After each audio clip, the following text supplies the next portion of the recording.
तो एक क्लास के अंदर टीचर ने बच्चों से पूछा कि बच्चों सत्य क्या है और ब्रह्म क्या है। ठीक है, बच्चे बैठे थे बहुत सारे, पर एक सुपर इंटेलिजेंट बच्चा था, अति बुद्धिमान बच्चा।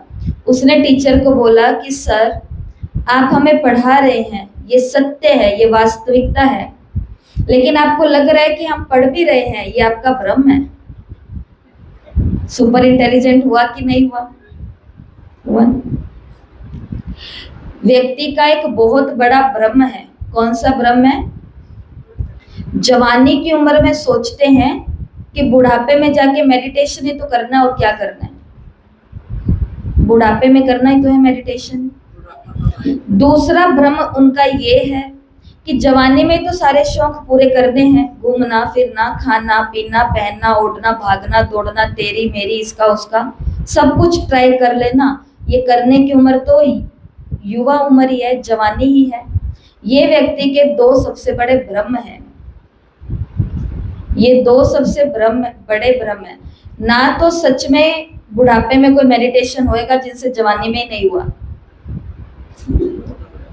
कुछ नहीं होता, सबको पता है। एक जिम्मेवारी एक्स्ट्रा आते ही सारा मेडिटेशन हवा में हो जाता है। तो बुढ़ापा तो अपने आप में एक बहुत बड़ी चीज होती है, जिसने पूरा जीवन टच नहीं किया मेडिटेशन को। दूसरा भ्रम क्या है कि एंजॉय करने का समय तो कौन सा है, जवानी ही है। लेकिन हमने तो अपने 104 साल की जान की दादी को भी देखा, 100 साल की दादियों को देखा, 99 साल की दादियों को देखा, जो एंजॉय करते करते ही गए हैं, क्योंकि उन्होंने फिर एंजॉय का कुछ और समझ लिया और आध्यात्मिकता हमें कुछ और समझाती है।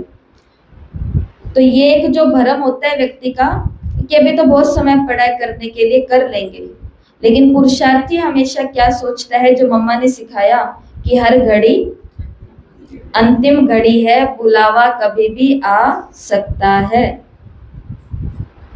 इसके लिए सदा स्मृति रहे कि अंतिम घड़ी है, तो अपने आप को किसी भी प्रकार के भ्रम में नहीं